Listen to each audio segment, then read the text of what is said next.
Great to have you. Join me on a fresh edition of Law and You, where we x-ray issues concerning the law and bring more light into areas that may be seen as gray areas. And today we will be considering the topic which is on the anti-graft penalties, looking at the legal perspective. You agree with me that issues that has to do with corruption, some perceive it that, well, for public officers who are seen or charged as violating such laws on the anti-graft, that they are not duly prosecuted as expected, as compared to other individuals who are not public office holders. Well, we will be having a custodian of the law, as we usually do, to really take us into tow all of these issues concerning the anti-graft, the much we can bite on this edition. I'm Philip Omo-Gyupon. We'll take a short break.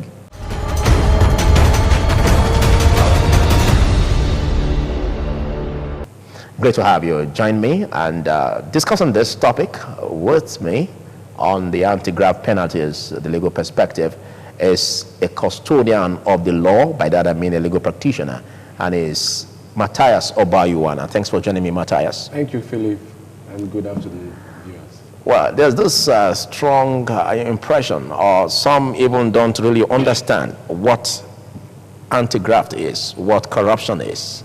Now, can you tell us, in the context of abuse and the law, what is graft, and how does it relate to bribery? Are they the same thing? Well, yeah, anything that has to do with gratification, that will do with using your office, the position that you occupy, to get an undue advantage, either of the people's collective resources, or to secure any position or any favor that is not due you. It's a graft. Okay. So it has to do with pilfering, it has to do with conferring undue advantage on yourself, anything that has to do with corruption. Okay. So sometimes you call it bribery and corruption, whatever, they are all graft. Stealing, okay. They are all graft. Okay, but when it comes to public office holders, yes, we see situations where public office holders seem not to really be given adequate punishment, as in the way the world sees it, or Nigerians see it. They see that public office holders in Nigeria aren't given adequate punishment. But before we go deeper into that, what are the penalties available in the law court as per those who commit this crime? Yes, I agree with you that the penalties may not be as stiff as that are normally applied to the the common thief. Yes. Okay, different from the political thief. The political thief, they steal much, and at the end, like what they get as punishment, like a pat on the back. The common thief, will still maybe lead to with some use of violence. It may be life-threatening. It may cost their life. You cannot expect somebody who commits armed robbery, sometimes they have stiffer punishment. 14 years, life imprisonment, death, as the case if you engage in violent crimes, kidnapping, armed robbery, and the rest, those ones are capital punishment, is death. Breaking an entry at night time and all of that, other criminal violent crimes, they have higher prison term, are different for the political thieves. Because the graft, as far as the law is concerned, appear to have centered on public office holders, especially more public office holders. We have the ICPC Act, which is an Independent Corrupt Practices Commission Act, which punishes offenders, any person who uses his own public office to take bribe, or to offer bribe, or to confer any undue advantage, or to even secure property that is not due you, but for one reason or the other you want to give favor, or even to, in the discharge of your duties, you confer undue advantage on yourself.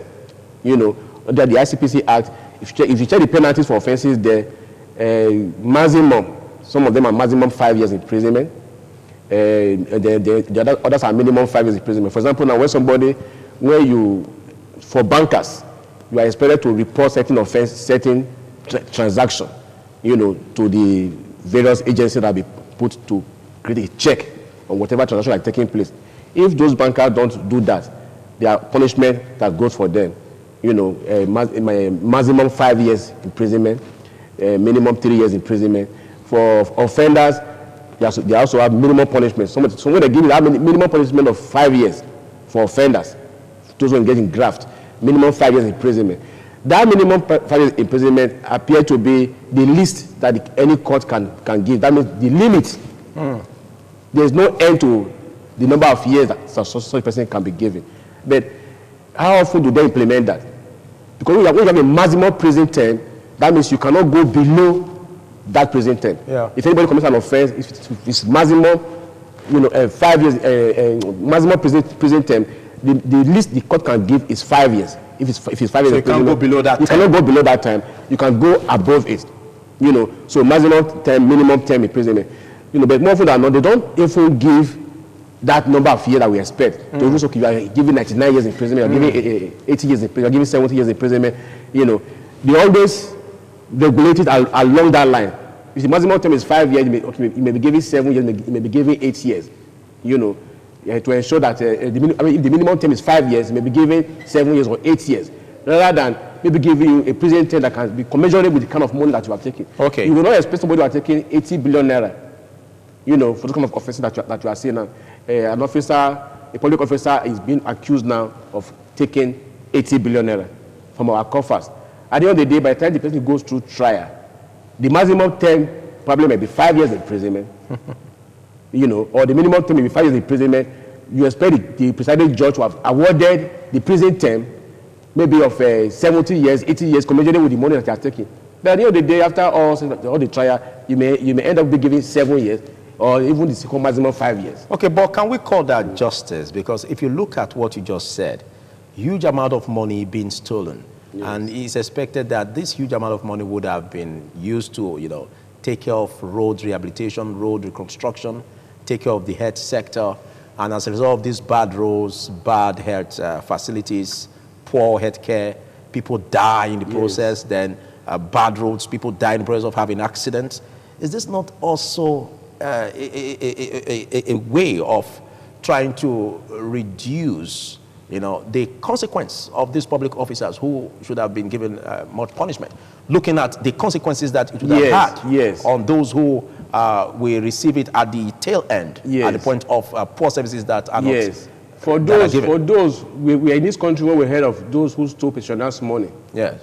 Those money that the pensioner would have used to survive, to buy drugs, to take care of themselves, you allow them die. So that singular action has a spiral effect.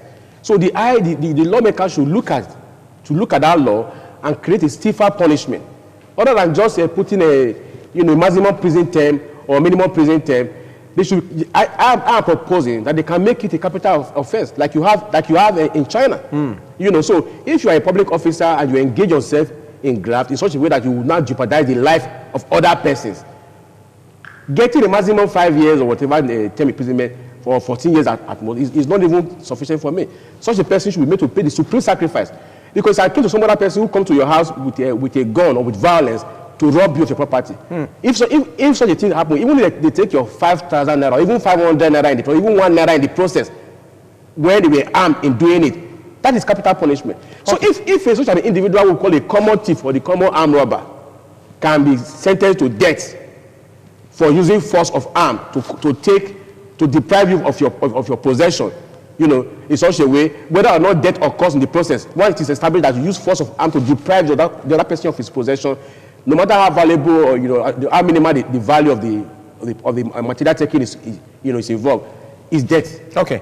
So if the armed robber can be sentenced to death, why can't the pen robber be likewise sentenced to death?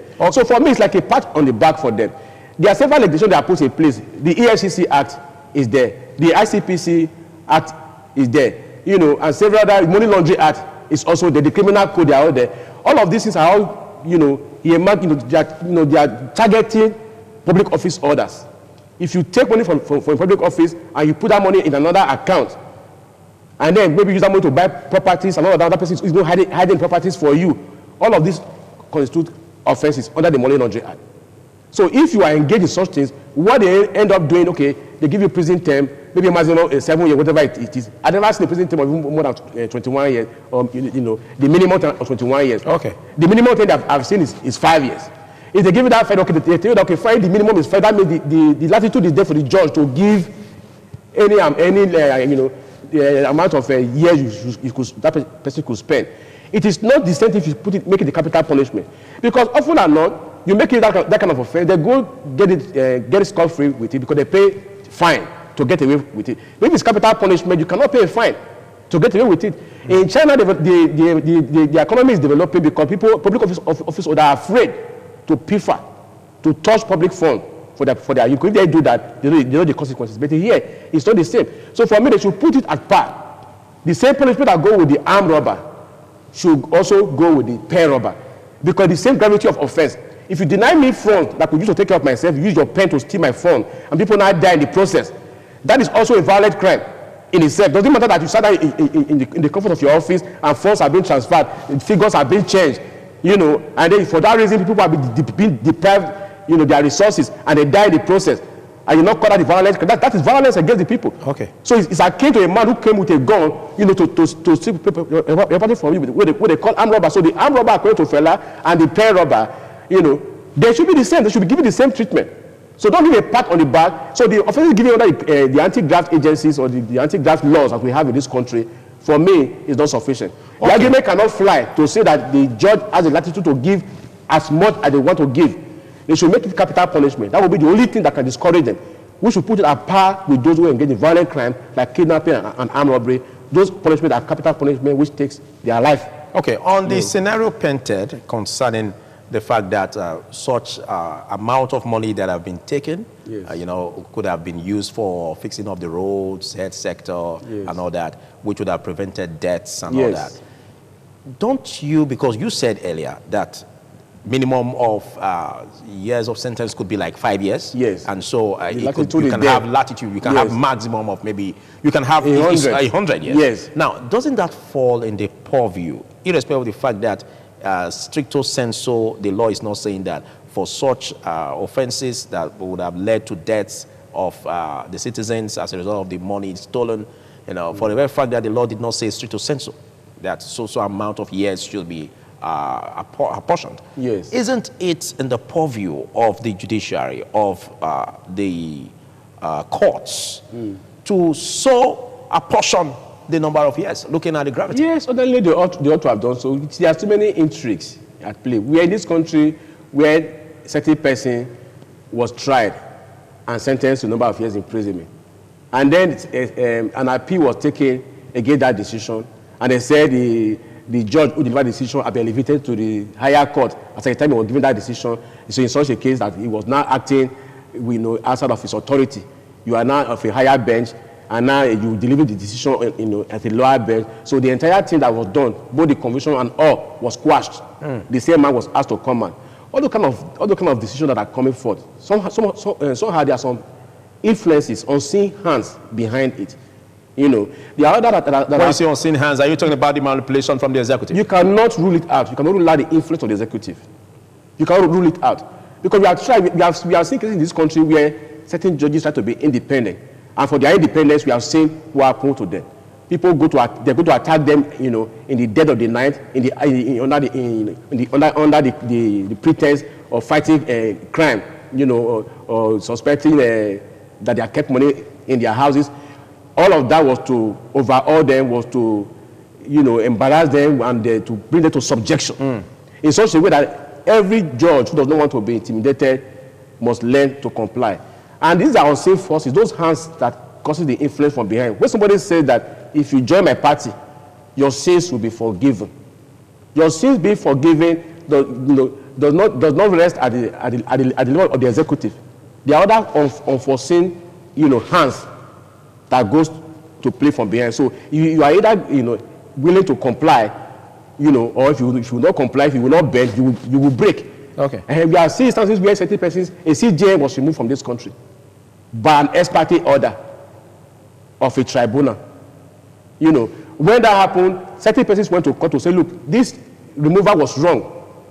Stop the removal by the ex parte order. The man, he went on an appeal. That appeal decision was not given until Justice Onoge was removed. That decision came too late.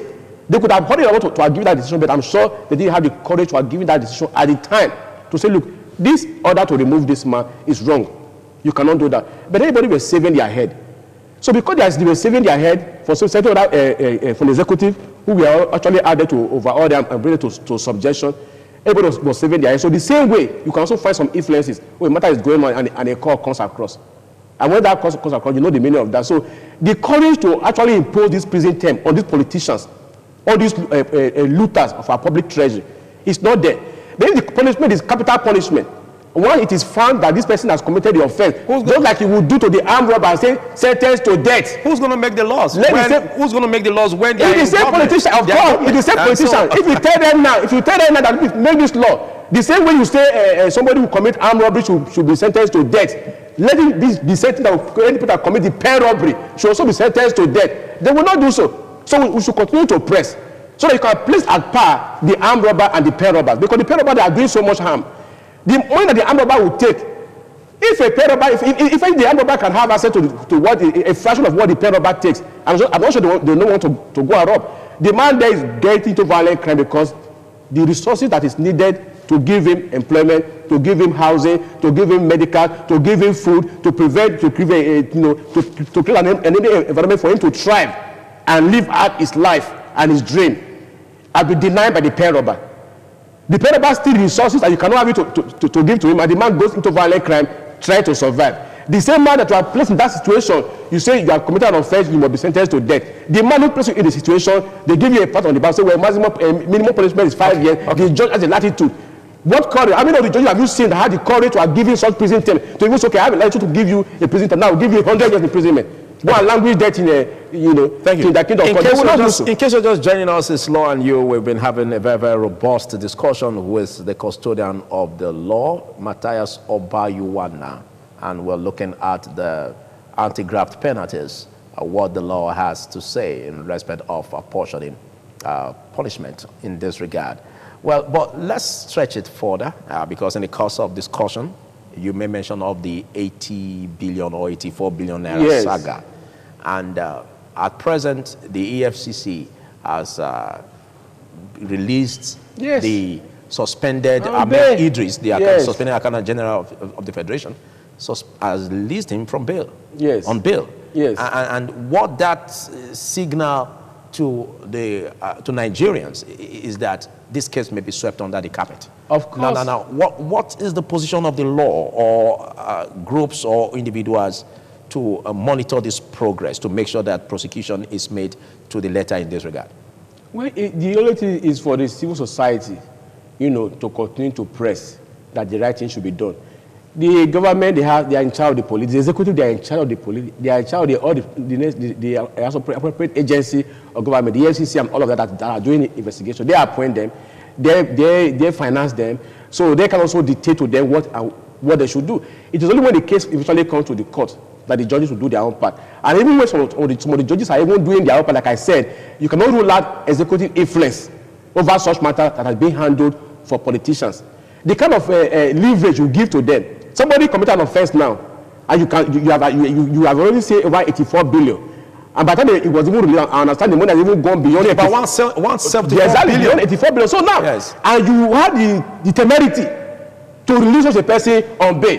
For a man you have alleged to have maybe taking 500,000 or 5 million or whatever amount of money, I'm not going to excuse that that it is right for them to have done so, but you keep them there because they don't have any external influence. Nobody's telling you what to do. You keep them there and say you are doing your job. You lawyer will not tell me what to do. I'm taking my time to investigate this matter. You keep the man there for 6 months. Doesn't matter a matter of job. We don't mention the parties. The man was kept in custody for over 6 months. They said they were trying to get orders of court to investigate. They got orders of court to investigate the crime. Under our law, before you can arrest any person, you must have done your investigation. You must have your facts against that person. Credible evidence. Exactly. So when you arrest, you are taken to court. Then what they do now, they have an allegation against any person. They go and arrest the person first. And then they go and apply for an order from court to say, allow me room to investigate this person before prosecution. Oh, but is the Constitution it is there. The administration of criminal justice, it should be the administration of criminal justice law, which they are brought, is being abused by the security agencies. Because under the right circumstances, under our law, anyone who is accused of committing any criminal offense is presumed innocent until you prove his guilt. So you cannot go and take somebody's liberty without having prima facie evidence to prosecute him. So what they do, they will go and arrest someone and approach the court and say, my lord, grant me some time to investigate this person. And then you investigate the person, they will grant you time. They normally ask for 2 weeks. That 2 weeks expired by the ACGL. You can come for another 2 weeks. And this is the provision of the law? Yes, it is the provision of the law. So, that's what I'm saying. Like, it is being abused. Okay, it's being abused. Yes, the way they are applying it, it appears as if when it comes to the common thief, permit me to use that phrase. So to a common thief, yeah, they say they want to rapid apply judgment. Yes. When it comes to the politicians, the big thieves, you try them with caution. Yeah, with caution. So now this same law for the common thief, you see, you are getting orders of court to investigate him. You want to keep him in your custody 14 days. The third 14 days, you are keeping him in your custody to investigate him. The same man who took 84 billion, they did not get that kind of order. Amounting to 174 billion. Although there are allegations anyway. We don't know if the investigations have been concluded. Oh. And names so were also mentioned. Exactly. But we have the candidate of the All Progressive Congress, who is the former governor of Zamfara State. Yes. You know, coming from the Zamfara West, senatorial West direction, that is also fingered in this. Yes. Now, if that be the case, it then means that all of these persons that are fingered in this whole allegations should be tried. Of course, they will be tried. You see, now, because if you as you arrested him, before you move to arrest him, my own take is that you should have done your investigation. Of course, and you have your facts. As you arrest him, you should be arraigning him. Yes. Now, you didn't arraign him. He has fingered some other persons. You let him go. You are giving him room to manipulate the evidence. At the end of the time, you don't come back. It's not what you had before. It's not the same song you were singing before that you will not sing. So before you move to arrest, my own take that every security agency, before you move to arrest anyone, and the courts should also should put their feet on the ground to ensure this. Instead of allowing them to be coming under the ACGA to say, grant me time to come and investigate somebody, you keep somebody there for 2 weeks, for 2 months. You are asking for time to investigate, and by the law you can call for the third consecutive time. For every 2 weeks, 14 days to come and to investigate. Before you arrest, you should have done your investigation. If you didn't have your facts before arresting him, that arrest ordinarily should have been wrong. But you arrested him, now you let him go. You are not finished your investigation. You are not arresting him. For the common thief, you won't let him go. Okay, let's look at the acts. So the double standard. Well, let's look at the act of 2004 that established the EFCC. Yes. And this was under the former President Olusegun Obasanjo. You know, it has been presumed that this agency was established to fight perceived political enemies. Now, if you look at the functions of the ICPC, which is to really also tackle political corruption, yes, and that of the EFCC, by what we see, they seem to be playing double standards. Now, are you of the view that EFCC, ICPC as anti-graft agencies would have done better if they are merged? Well, they are all graft. I mentioned it earlier. Okay. That whether you ICPC executive office you were holding to enrich yourself, and the man who also stole money from the public treasury and to enrich yourself, they are all graft. So ICPC, EFCC, they could have been one agency, one big house. Would they function better in that? They will function better, but now they are created separate agencies. They will vote money, to pay salaries and all of that, to get infrastructure, to get them to work. At the end of the day, they are there to wear the same purpose. ICPC, EFCC, whether under the money laundering act that can be charged by the police, one big agency could have been set up to handle all of these things. ICPC and EFCC, whatever offenses you commit, they are triable in our own court, whether by the federal court or by the state high court or by both. So instead of using our resources, at the end of the day, the required expenditure, when the budget now comes, the required expenditure, the money you have used for capital project, you're not going to start servicing all these agencies. All right. You are seeking to be fighting crime. At the end of the day, those who have been appointed as head of the various agencies were appointed by the executive. Thank you so much. And the same executive will tell you what I want to do. That's why they have the gut to say, if you come to our party, your sins will be forgiven. Truly, your sins will be forgiven. So that is what they are doing. So if you actually allow an independent organ to actually handle the investigation and the prosecution, so that no matter who is involved, whether it is APC or PDP, whoever the person is, prosecute that person to logical conclusion and let the maximum punishment to be given to the person, just the same way you would do for the common thief who has no one to answer for him. You were in this country where persons were convicted before they could finish serving their prison term. They were getting amnesty. Thank you very much. We don't do so for the common thief. Thank you so very there's much. double standards. Thank so you for your articulation. There's a more we can take on this as we look forward to having possibly another edition that will focus on this. A lot has been said by the lawyer in respect of the anti-graft penalties. And we're going to be looking at this in the next edition, and so that we can put nip it in the board in order to look at all of these issues concerning anti-graft. I'm Philip Omo Gyupo. We'll do this on the next one. Goodbye.